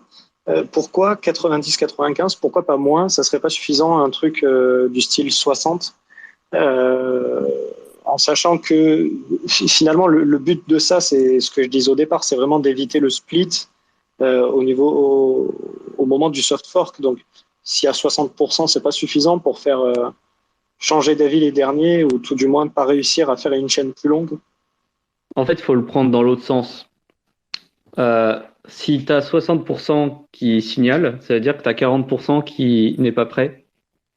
Et si tu as 40% qui n'est pas prêt, ça veut dire que tu as 40% de chance de créer à un moment un bloc qui est invalide, sans faire exprès. Si un mineur, si tu propages une transaction invalide, entre guillemets, pour les nouvelles règles, ça peut arriver dans la même pool d'un mineur qui n'a pas mis à jour, et qui du coup va l'introduire dans son bloc. Et donc là, tu tombes dans... En fait, la soft fork, elle ne peut provoquer un split que si tu as un mineur qui arrive à miner un bloc avec une transaction qui ne respecte pas les nouvelles règles. C'est vraiment le seul cas, quoi. Si tous les mineurs sont d'accord sur le fait qu'il y a des nouvelles règles, bah, il peut pas y avoir de split du tout, quoi. Et le problème, c'est que si tu as quand même 40% du hash rate qui peut faire des blocs invalides, et ben ça va arriver. Il y a de fortes chances que ça arrive quand même. Alors que si c'est 95%, bah, là, il y a quand même de quoi rattraper. Il y a 20 fois moins de puissance de hash rate qui peut potentiellement faire passer ce bloc. Donc si jamais un tel bloc venait à être créé, comme il est rejeté par 95% du hash rate, bah, il va très rapidement être, très rapidement être surpassé. Alors que si c'est 40%, bah, ça peut prendre plus de temps, quoi. Et donc, du coup, ça crée de l'instabilité dans le réseau. Ouais, donc le risque, c'est que ça te fasse plus de réorg, ou des réorgs plus longues en tout cas, parce que ça serait potentiellement Ouais, c'est plus ça. difficile à dépasser, et que la team 40%, potentiellement, ils vont faire 2-3 blocs, et que nous, on va mettre plus de temps à repasser devant. Ouais, en gros, tu vois, t'as une genre enfin, ça devient un peu, ça devient un peu des questions de propagation et un peu de mathématiques probabilistes. Parce qu'en fait, les chances que enfin, la longueur des réorgs, bah, si t'as plus de 50% du hash rate qui ne signale pas les règles, évidemment, la plus longue chaîne, ça va être celle qui n'applique pas les nouvelles règles. Donc, entre guillemets, la longueur, elle est infinie. Et en gros, quand tu repasses en dessous des 50%, mais que tu es proche des 50%, bah, tu peux quand même avoir des chaînes qui sont extrêmement longues, qui n'appliquent pas les règles, et qui sont les plus longues pendant un temps assez long, quoi. Et donc, cette probabilité, elle descend très très rapidement avec la proportion de hash rate qui ne signale pas, du coup. Et avec 5%, bah, les chances sont très faibles, c'est-à-dire que il y a un bloc sur 20 potentiellement qui serait invalide. Donc, bah, si jamais il venait à être produit, il sera très très rapidement surpassé par les autres. Il y a vraiment très très peu de chances. C'est vraiment une décroissance exponentielle des chances, quoi. Il y a vraiment très très peu de chances que le bloc soit dans la chaîne la plus longue à la fin, enfin pendant très longtemps, quoi. Donc oui, c'est une question de temps des reorgs et surtout de leur fréquence aussi. La fréquence, elle doit être donnée par la proportion de hash rate, mais le temps, lui, par contre, pendant lequel la reorg est la chaîne, la chaîne la plus longue et pas la bonne, il croit pas exactement linéairement avec le hash rate, quoi. C'est genre, si tu es proche de 50%, ça peut être très très long, quoi. Ça peut vraiment être très très long. Donc, euh, donc c'était important d'avoir un pourcentage relativement important de mineurs qui disent oui, oui, c'est bon, on va appliquer les règles, quoi, pour être sûr que ça va pas se split, quoi. Oui, et puis Donc, finalement, ça sert à rien, même pour nous, ça nous sert à rien de baisser à 60%. On n'y gagne rien, puisque ce qu'on vient chercher, c'est des certitudes. on peut pas avoir de certitude parce que c'est compliqué. Parce que pour une raison X ou Y, une poule, elle pourrait ne pas pouvoir signaler ou des choses comme ça.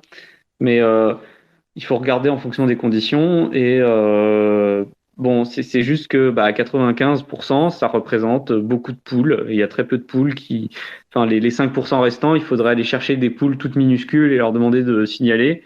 Et c'est trop difficile à faire. Et bon, on a estimé pour le Speedy Trial qu'on pouvait aller jusqu'à 10% de poules qui ne signalent pas. Et il s'avère qu'on ne sait même pas si c'est un paramètre critique ou pas, parce qu'en fait, c'était pas du tout une question de 95 ou 90%, c'était vraiment une question de laisser le temps aux mineurs d'installer de nouveaux logiciels et donc de les laisser signaler sans qu'ils aient de nouveaux logiciels. Et donc en fait, on ne saura jamais pour l'instant. Enfin, en tout cas, on ne saura pas pour le moment si c'était vraiment critique de mettre 90 ou 95. Mais à mon avis, ça l'est pas, hein. C'est de toute façon, il faut vraiment rappeler aux mineurs, c'est ce que fait un peu le lock on timeout égale true. Il faut rappeler aux mineurs qu'il n'est pas là pour choisir, il est juste là pour dire quand il est prêt, quoi. Et c'est juste pour que les choses se passent bien. Donc 90, c'est parce qu'on estime que ça lui coûte pas cher, ça va quand même coûter pas trop cher aux mineurs de faire ça. Donc on met 90 pour être à peu près sûr, mais bon. C'était un. Après, si tu veux, il n'y a pas de réponse absolue. C'était pour ça que ça n'a pas arrêté de débattre de ce sujet-là pendant des mois. Est-ce qu'il faut mettre 95, est-ce qu'il faut mettre 90, est-ce qu'il faut mettre moins? Mais je pense, à mon avis, que 95-90, c'est des valeurs qui sont relativement bonnes, quoi. C'est pas la peine d'aller. Je pense que 80%, c'est vraiment limite, par exemple. Tiens, ouais, je pensais en regardant l'image qu'a mis Frédéric en commentaire, il n'y a pas un peu de la théorie de la percolation là-dedans? Bah si, forcément, en fait. C'est parce que en fait, c'est pas vraiment de la percolation, c'est plutôt des effets de rétroaction. C'est-à-dire que plus tu as des mineurs qui signalent, plus les autres mineurs vont être, on va dire, poussés à signaler aussi. Donc en fait, tu as un effet, t'as un- t'as une genre de croissance exponentielle du signalement jusqu'à ce que tu arrives au seuil de saturation où là, après, ça devient plus difficile d'aller chercher les derniers pourcents. Et c'est pour ça que je dis que c'est pas tant une question de 90 ou 95%. Si par contre, tu demandais 99%, là, ce serait vraiment dur, tu vois. Mais 95 ou 90%, c'est pas une grosse diff parce que t'es déjà dans t'es pas encore à des seuils qui sont proches de la saturation qui est 100%, quoi. Donc voilà, 199%, c'est pas possible par contre. Euh, Tu peux aller jusqu'à maximum, si comme tu as 2000, 2020, 2016 blocs par période de difficulté, tu pourrais aller jusqu'à 99,95%, je pense, ou un truc comme ça. Euh, et tu pourrais pas aller plus haut, quoi, parce que ça c'est après tous les blocs sont valides, quoi, sont signalés, pardon, sont signal. Mais bon, bref, c'est qu'une question de détail en soi. En fait, faut juste choisir des seuils qui sont en gros qui ont passé la phase de croissance exponentielle du pourcentage de signalement, quoi. Et une fois que tu es à 90%, globalement, ok, tout le monde sait que en gros, on sent bien que les mineurs ils sont prêts pour faire l'activation. Ça va bien se passer, quoi. Il y a quand même 10 fois plus de hash rate qui est prêt à activer les règles que de hash rate qui ne l'est pas, quoi. La percolation, ça va plus être sur la propagation de transactions pour aller jusqu'au hash rate qui ne signale pas. Et on va dire que dès lors en fait, cette percolation-là, elle dépend pas des mineurs, pas tant que ça du hash rate, mais beaucoup plus de la proportion des nœuds qui appliquent les nouvelles règles ou pas. Et en fait, c'est aussi très important que les nœuds se mettent à jour, même dans une soft fork, hein. C'est juste que ça va pas forcément provoquer de split, mais c'est vraiment important que les nœuds le fassent aussi pour vraiment éviter que les transactions aillent jusqu'au petit pourcentage de mineurs qui potentiellement n'a pas encore activé, alors que n'a pas encore mis les nouvelles règles, alors que la soft fork est activée. Mais bon, c'est pareil, on dit ça parce qu'on est en train de, enfin, c'est parce qu'on est en mode hyper critique, quoi. On veut s'assurer que tout va bien se passer, qu'il n'y a pas quelqu'un qui va perdre son argent de quelque manière que ce soit. Mais bon, des fois, j'ai l'impression quand même qu'on se prend la tête pour une réorg de max 3 blocs, quoi. Bon, normalement, on est censé pouvoir les supporter, quoi. Mais par contre, 60%, je trouverais ça trop faible, hein. Ça, clairement, 60% pour moi, c'est trop faible. 80%, t'es encore un peu trop faible parce que ça veut dire que t'as un bloc sur 5 qui potentiellement ne respecte pas les nouvelles règles. Sachant que souvent, le critère, ça va être 6 blocs. C'est 6 blocs pour le median time pass, c'est 6 blocs dans le papier de Satoshi pour dire qu'une transaction elle est confirmée. Et un bloc sur 5 qui signale pas, c'est quand même embêtant, quoi. Donc faut plus que 80%. Donc in fine, tu te retrouves bien à des seuils qui correspondent à ça, quoi, 90, 95%.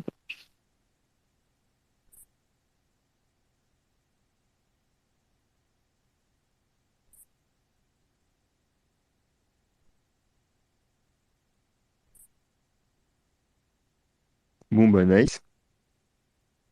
Des trucs à rajouter ou on va dormir?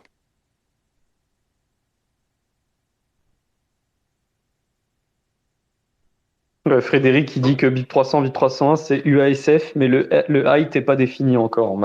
Ouais. Ils sont directement passés au BIP 148 avant de passer par se demander s'il fallait pas faire un signalement par les mineurs avant quand même.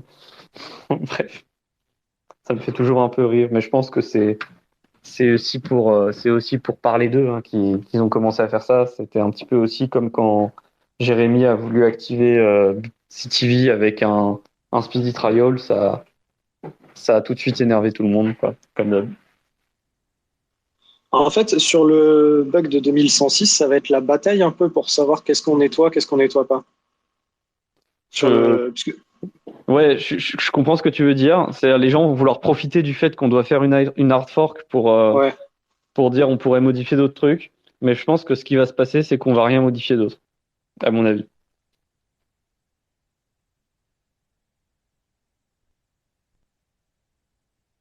dommage. Bah, dommage, oui et non. Je sais pas, moi, pourquoi on changerait quelque chose d'autre? Pourquoi ça et pas autre chose? Enfin, Ah, peut-être qu'il y en a sachant qui vont pousser pour la taille des blocs. Et c'est pour ça, je pense que ça risque d'être un gros bordel, sachant qu'on est obligé de faire un hard fork. Il y en a plein qui vont pousser, qui vont dire ah bah tiens, faut qu'on en profite pour faire ça. Ça serait bien de refaire ça. Segwit, c'était pas ouf. Comment on a fait pour les blocs? Ce serait bien qu'on fasse un truc plus clair.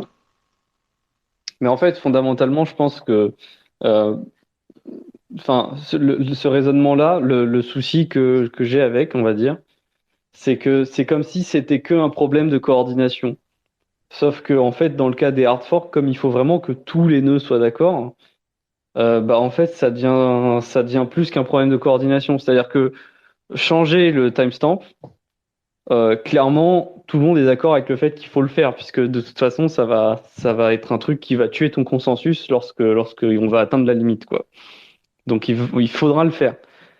Donc là-dessus, personne ne peut dire le contraire. Mais pour tout le reste, bah, il va toujours y avoir des avis divergents. Donc pourquoi tu prendrais le risque, alors qu'il n'y en a pas sur le timestamp, pourquoi tu prendrais le risque de le faire sur les autres features?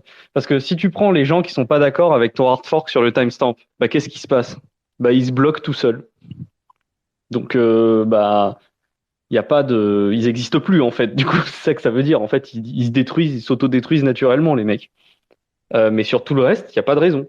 Donc c'est pour ça que bon, je suis pas certain qu'on va s'autoriser à faire autre chose pour ça, quoi.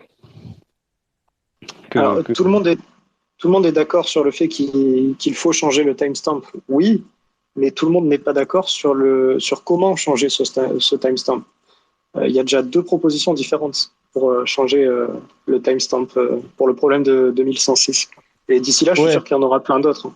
Oui, faudra clairement, faudra se mettre d'accord sur une façon de faire. Ça, d'accord. Mais je veux dire par là que la différence, politiquement parlant, c'est que on parle d'une condition d'existence du node, quoi, du nœud. Si un full node qui décide de pas appliquer les règles, bah, il existe tout simplement plus, quoi. Alors que les autres features que des gens aimeraient faire passer, genre par exemple augmenter la taille des blocs ou des choses comme ça, bah, un nœud qui décide de refuser ces règles, il existe encore. Il fait toujours passer des blocs potentiellement et il peut se mettre à miner et donc il existe toujours en fait. Il va pas s'autodétruire naturellement. C'est pour ça au début on avait parlé de ces mécanismes de consensus qui font que les nœuds s'autodétruisent s'ils ne font pas de mise à jour de leur consensus. Bah, ça favorise énormément les hard forks, ça les facilite socialement parce que tout simplement les nœuds qui refusent la hard fork s'autodétruisent tout seuls et donc ils perturbent pas entre guillemets ceux qui se sont mis à jour. Et bon, bah là, dans le cas du timestamp, dans le cas de Bitcoin, c'est typiquement ce genre de choses, quoi. C'est un événement qui va amener à la destruction des nœuds qui ne font pas la mise à jour. Donc, on va forcément la faire.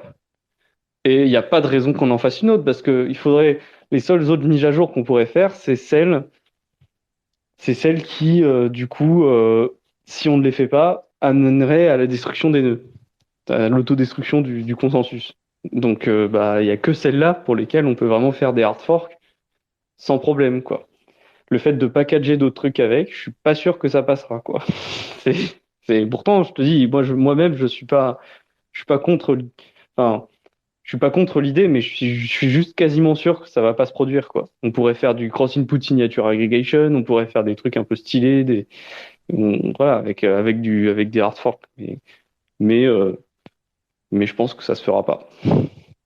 Après, Drija, à Riga, il a eu l'occasion de rappeler qu'en ce moment, on est un petit peu en mode tabou sur les blocs height et qu'il faudrait euh, peut-être les augmenter, machin. Il avait évoqué cette possibilité euh, parce qu'il y a en mode, je sais il disait ça en mode, je sais qu'on peut plus vraiment parler de ça, quoi.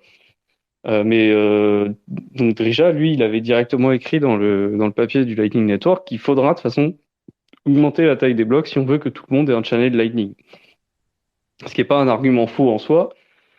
Le raisonnement était pas mauvais, mais va savoir, peut-être qu'avec les covenants, ce sera pas le cas. Peut-être que c'est pas vrai, peut-être que ce sera contredit par les covenants. Mais mon point, c'est que bon, bah, peut-être qu'il peut y avoir.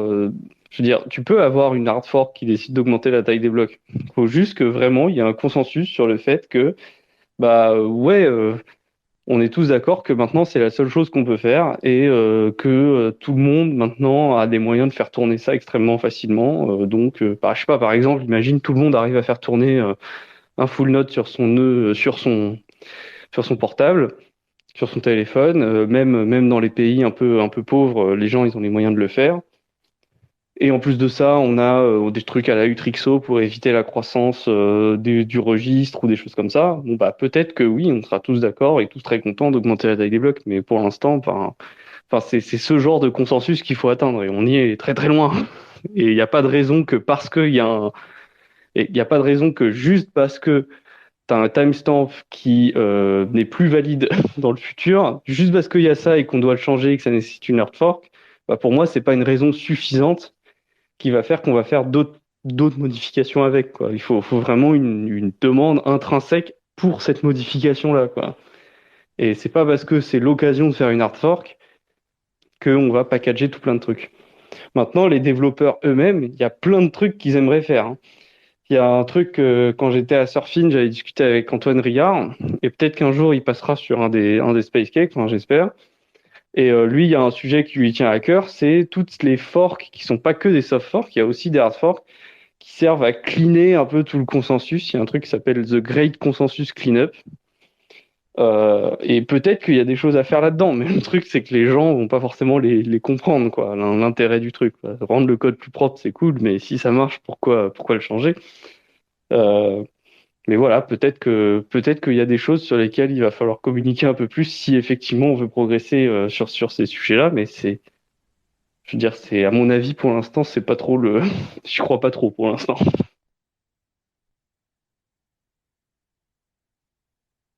Ouais, c'est intéressant. Moi, j'aime bien comme ça les réflexions à très long terme. Enfin, très long terme, qui sait, peut-être qu'on le résoudra à court terme, ce problème. Ça serait peut-être plus intelligent tant qu'il y a un petit peu Bitcoin Core qui a la main un peu centrale sur le développement. Du moins, on peut se synchroniser plus facilement sur Bitcoin Core. Peut-être qu'à l'avenir, ce sera plus le cas, je sais pas. On termine ici. Younes S'il n'y a pas s'endormit. d'autres questions, s'il n'y a pas Ouais, d'autres très bien. questions, c'est bon. Ouais. Super. Bon, ben, il n'y a pas l'air d'avoir d'autres questions. Bon bah nickel, hein. Merci à tous d'avoir écouté. Ouais, c'était Merci super cool. Loïc et Panta Merci pour vos pour les questions. explications. Et puis voilà, hein, dans 2 semaines, du coup, il n'y a pas la semaine prochaine vu qu'on est aux Açores. Et dans 2 semaines, on essaiera de préparer un truc sur les Covenants. Et voilà. Je réexpliquerai ce J'essaierai que, d'annoncer un peu plus à l'avance pour pouvoir mieux récolter les questions parce que ça fait parler aussi les Covenants. ouais. Puis les explications que j'ai faites au BitDev ce sera peut-être pas pour celui dans 2 semaines, mais peut-être Ouais, pour peut-être un, pas. un prochain épisode sur les Covenants. Il y aura plusieurs épisodes sûrement sur les Covenants. Bah, on peut faire Covenant et Use Case, quoi, peut-être. Ouais, faut décomposer entre les différentes proposals et les différentes applications. Ouais. Ouais. On pourrait expliquer les spook chains comme ça. C'est super. Dans le deuxième. Oh mon Dieu, je sais même pas comment il fait pour les faire, hein. Je j'ai pas cherché à comprendre. Je sais juste que c'est théoriquement possible. Bon, bah voilà, bonne soirée à tous, bonne Merci nuit. beaucoup. Et puis à dans 2 semaines. Bye bye. Bye Bonne tout le soirée. monde. Merci. Et profitez bien aux Açores, les gars. Ouais, Merci. merci. Ciao, bonne soirée. Bisous. Merci d'avoir écouté notre podcast, j'espère qu'il vous a plu. N'hésitez pas à le partager sur les réseaux et nous mettre une note sur votre plateforme de podcast préférée, ça nous aide énormément. Ceci était une production Découvre Bitcoin, je vous retrouve très bientôt sur les réseaux. Merci à vous et n'oubliez pas de le partager grandement. Salut!